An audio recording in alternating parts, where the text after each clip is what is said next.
Babwe Banter, Babwe Banter.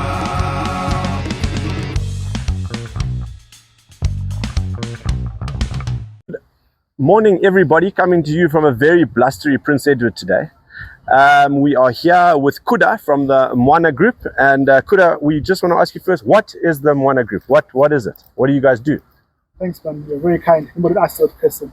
So Mwana Group is an automotive solutions company that I founded in 2019. So by automotive solutions, we mean that we are going to spare parts, servicing of vehicles, and manufacturing of spare parts here in Zimbabwe. Okay. 100% indigenous, 100% locally owned. For all vehicles or? For all vehicles. Really? All vehicles. Okay. Small vehicles, trucks, buses. And where are you based? Machines. We are based at the showground. Okay. And also available, present in Granite side, present in Adoma and Bindo as well. Okay, good. All right. So if anyone needs any automotive parts, we will stick up your company logo on the screen so that everyone can get a hold of you. Please. We'll put your personal number so they can shuffer you. No, I'm joking. You can put up your parts and manufacturing guys' numbers, and then people can get a hold of you. I appreciate that, brother. Right. So this is the first time you are doing this? Yes, first time I'm doing this rugby festival. I think for the last 4 years, no one was crazy enough to try it. But then we took the bull by the horns and said, this is a must for the development of rugby in Zimbabwe. It has to be done, and we're doing it. Last year, they had planned to do one, and then it got cancelled. Was that because of sponsorship? Yes. Okay. I think it was cancelled like 3-4 weeks before the festival. Yeah. And that was very unfortunate because there are some people that only play rugby during this festival. That means those people, that segment of the population, they never got a chance to play rugby in all of last year. Was that the overage guys? No, I'm joking. You're an ex-Prince Edward boy? Yes, no one is perfect. So you're keeping the love for your school going, yeah? Yeah. Yeah. It's called the pride of our boyhood days. Yeah. You also Both see of us. boys, Yeah, we know. Yeah. You know how these things go. Awesome. And how many teams are you going to be having playing? Right now we have approximately 120 teams participating over 7 days. Over 7 Starting on days. Sunday, Primary Schools Cup, and then the high schools, universities, and the national team start on Monday. Sure, that is amazing. So it's very interesting because we rugby happening at all levels: the primary schools, high schools, universities, and the national teams as well. So That is definitely a first. It's a first of rugby. It's a festival in every sense possible. I mean, numbers alone, this is the biggest festival in Africa by far, and oldest rugby festival in Zimbabwe as well since 1986. Well done. So because of these legacy issues, this festival has to happen. It can't be let to die because it's a moral obligation that I have. It's something that also played in this festival a few years ago. When you were overage. Okay. Well, I won't comment for that. Do tell us, there is obviously a clash just with the dates between St. John's and you guys. Did you guys chat with each other at all about it, or did you just decide to just do your own thing? It's just a question that's been asked across the board, and it's something we have to ask. I think that is very regrettable that clash is happening, because already in Zimbabwe, we're already starved of rugby. There's not enough rugby being played, there's not enough rugby being watched, there's not enough rugby being supported by the corporates. And having 2 big tournaments happening in the same week is very regrettable. And actually, we did our application to ZRU and to SRC sometime last year around September. Okay. When we had our press conference, I remember on Friday, the 13th of October. By then, no one else had booked for a festival. So it was our understanding that we're the only ones having this festival. Okay. In order to realize later on, around January, February, that also the guys in St. John's, they also having their festival at the same time as well. It's not healthy, but it's very unfortunate that we didn't sit down and discuss about this. And I think going forward, someone, etc., you should come, sit all together and say, guys, you can't have two festivals happening at the same time. This can be done by me, it can be done by St. John's, but just done by the authority, which is ZRU in collaboration with SRC and the sports. Yeah, I'm sure they can work something out around the dates. There's enough dates around for everyone to make a plan. Yeah, they are. Yeah. So just with that, Kuda, you had to get permission from ZRU and the SRC to host the festival? Yes, it's a must, yes. I have to apply I had to give my planning, which teams are coming, my budget, referees, catering, hospitality, long document that I had to complete. Sorry, JJ, I didn't even introduce you today. Hi, JJ. Sorry, Daddy. man. JJ's a nice He's just guy. there, you know. He's a nice guy. Everyone else is like, when are you going to let us know about the other egg sitting on the end there? So obviously, the stuff you had to go through to get permission to host this festival is stuff the Pure Drop festival had to do as well. That part I don't know.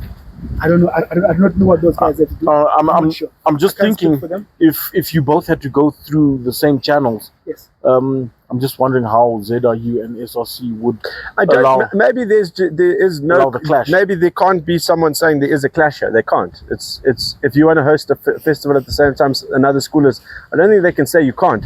But what's regrettable is that they don't get them together and say, listen, guys, why don't we talk about this and try work around it before it gets too far along that it's now a clash. Yes.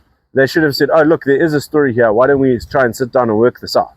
So. Anyway, let's just hope this can happen next year so that we get a whole holidays full of rugby. I think that's the best way forward. Yeah, I think with ZRU and SRC, it's just a case of planning a lot better. I mean, it's like what happened last year with the Pure Drop. We call it the cooking oil tournament. But the same thing happened where they had the finals on the Friday night. Yeah. But they also had the Goshawks playing against Western Province at Highlands Sports Club. So now there's a toss between, do I go and watch Western Province and Goshawks, or do I go to St. John's and watch the finals there? So yeah, I think a bit more communication. Maybe we need to get some more communication going in ZRU and try get it so that more people understand what's happening in the future, so that everybody knows. That's correct. So I see there's some other people training here today. That's Namibia over there, I think. Yeah, that's Namibia. So we are also hosting all 4 teams. Yeah. Namibia, Kenya, and in Tunisia. Okay. That's good. The foods are ready. They're just using them for. So that's after they finish on Sunday. They carry on here. No, Oh, you mean just hosting them? Just hosting them Okay. for the hosting them practice Understood. sessions.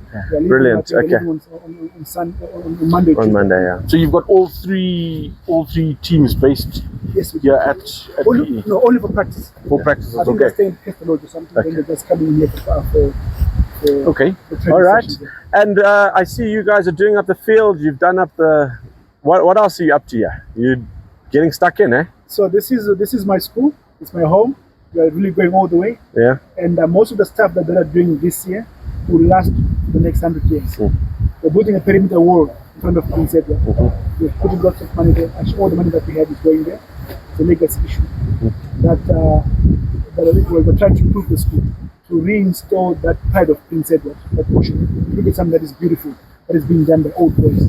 Then we can also ride on instill the traditions that we also instill into us by our old boys.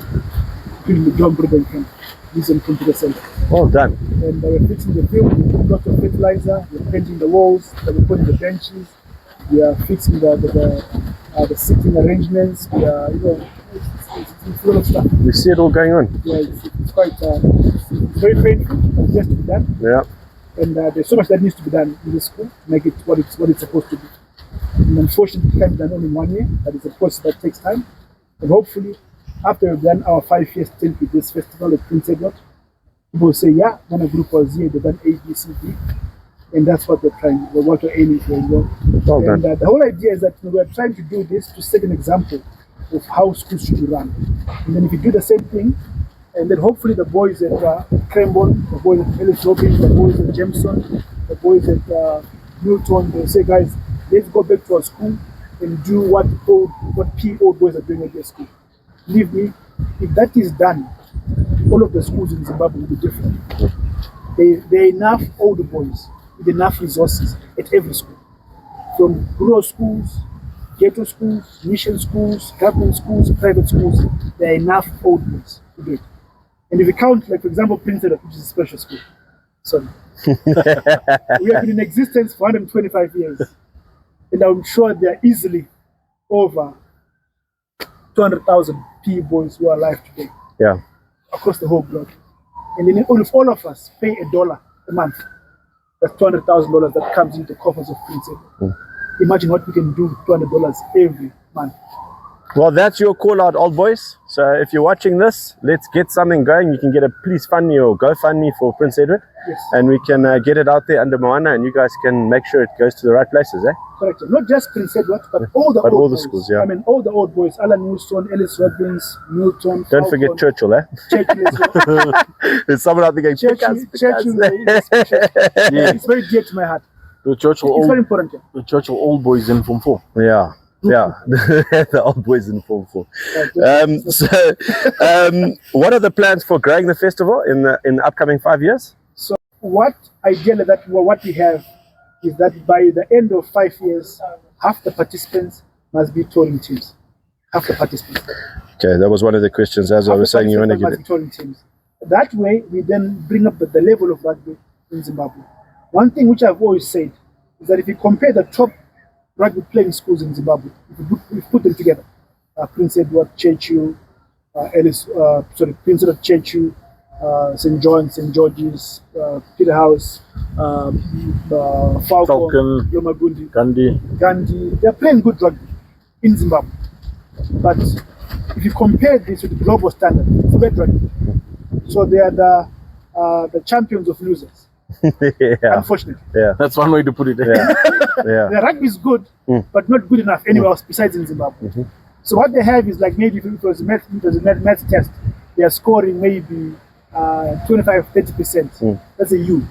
And then if you look at the schools in Fakose, Budiriro, they are scoring 5-10%, which is a total U as well. So we're all failures. So what we need to do, we need to raise that level up to 60-70%.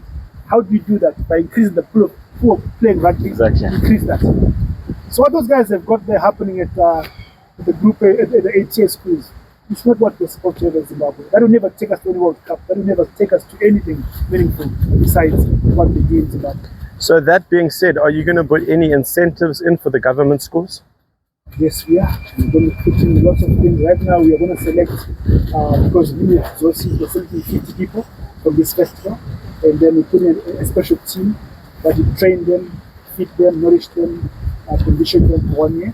Then we see what those guys will become. Well done. Our idea is to relive what happened in Banter Academy. The 2 people from the ghettos, get them enough training, enough instruction, enough diet. After 1 year, they could beat everyone in Zimbabwe. So, Sorry, carry on. Yeah. So we're trying to do the same thing as well. We pick 50 guys on the base of 3 things. Is that going to be a certain age group? Yes, under 16 and above. So pick them on the basis of 3 things: character, athleticism, and discipline. We don't care about their rugby skills because mostly they are non-existent. But athleticism, character, and discipline. Only. You've been reading the blueprint of the Crusaders rugby. No, I'm not. Those are the You 3 should. things. Those are the 3 things they look for in people before the rugby talent and skill. Oh, I'm happy. Actually, every day when I hear people saying this kind of thing, it gives more energy.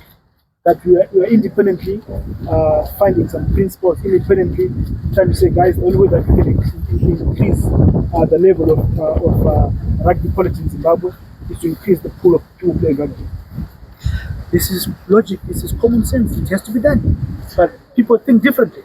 But I think that's the only way to do it. Because you can't compete with South Africa that has got 200 good rugby playing schools, us with only 8. It's a no-brainer.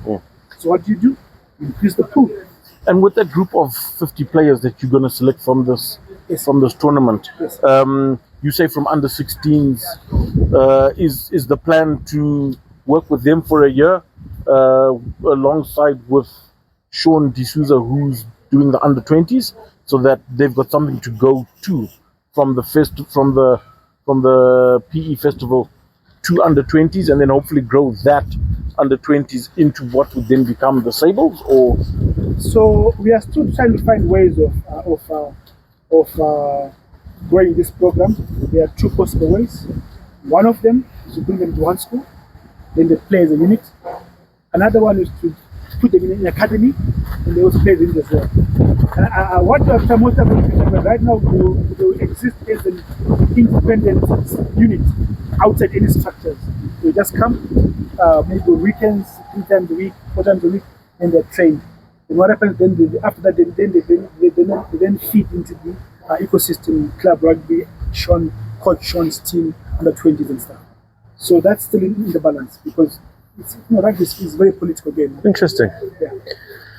But now, one thing that I also say as well, that the next World Cup that's happening in America, I think it's 2020 something. 2031. 31. Those 50 guys, at least half of them will be that team. Mark my words. At least half of those 50 guys will be that team. Well, that's what we hope for, hey? Yep. Got to dream big, eh? Yeah. Wow. Or go home.